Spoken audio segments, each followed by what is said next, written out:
ExxonMobil CEO Rex Tillerson saying today he sees a disconnection between demand for crude oil and the current price. Oil has gained more than 70% this year, and the International Energy Agency this week increased its forecast for 2010 demand. Here to break this all down for us is Adam Sieminski. He's the chief energy economist at Deutsche Bank. He's joining us from our Washington, D.C. bureau. Adam, thank you very much for coming in. Appreciate it. Hi, Julie and Mark. So let's talk about this disconnection that Rex Tillerson is talking about. Specifically, he said that $20 to $25 in the oil price right now is actually because of the dollar. Do you agree? Is that the figure you would put on it? Well, you've got traditional fundamentals, and that's supply, demand, and inventories. And then you've got some of the newer fundamentals, and that's the dollar and maybe asset class movements. And I think what Mr. Tillerson was saying is that right now demand is pretty weak, and you'd think that that would mean we'd have somewhat lower oil prices. I think I agree with that. So when is this disconnection maybe going to correct? Is it going to take the dollar coming back up? Well, right. At some point the dollar will go neutral and then maybe even go back up. Deutsche Bank's foreign exchange people believe that the dollar will weaken a bit further from here, maybe getting to 155 to the euro from where we are today at about 148.49.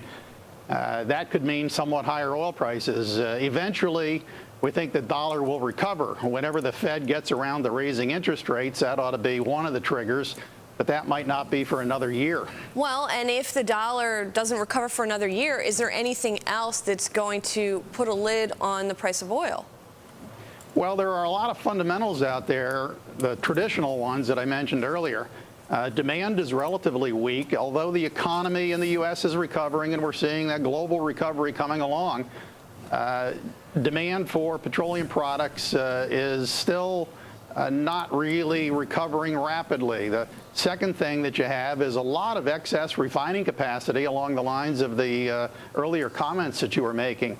So there's plenty of refining capacity out there. That's not going to be a constraint. And inventories are huge, particularly for things like heating oil and diesel fuel. So all of that's going to tend to keep the markets from getting too exuberant. Adam, let's talk floating storage. There are currently 140 million barrels of oil at sea. They're waiting for higher prices. What role might that play in any prediction on the price of oil?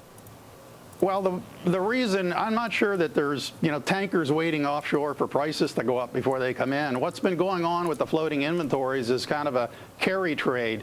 The shape of the futures curve is in contango. That means it's higher out in the future than it is in the front months. And if you have space to store oil, whether it's on a tanker or onshore, you can take the physical oil, put it in storage, sell it forward, and make some money doing that. Right. So when those near-term prices, when those front-month prices come up, or the out-year prices come down, you'll see a little bit less of that. Adam, what about this talk about chronic underinvestment and capacity expansion? What's that doing to the price? Well, the problem with underinvestment is twofold. I mean, there's been a lot of volatility in the price, and that alone keeps people from making capital investment decisions. And secondly, there's this whole question of what's going to happen with carbon charges, what the future is for demand, and that's leading people to keep that investment down as well. It's very possible that what we might see 5 years from now is another sharp rise in oil prices if the level of investment that we have now doesn't meet rising demand as the global economy recovers. But at the same time, Adam, reading one of your recent notes, you talked about a colleague of yours that says that demand could drop off dramatically, not so much as the economy doesn't do well, but because we see this sort of societal shift away from oil. Well, that's right, and that's one of the things that the companies are struggling with. They need to know how much money to put into refineries and how much into production. And not knowing the answer to what government regulatory policies are going to be is going to be a uncertainty, and uncertainty generally leads to lower investment. Right. One of the other things that they're struggling with, I think, is just the whole idea of where non-OPEC production growth is going to go. A lot of countries, Russia, for example, they've been struggling to maintain their level of production. And if we don't see investment in places like Russia Iraq, Iran, and elsewhere in OPEC, Venezuela and Nigeria, just as an example, we might end up not having enough production.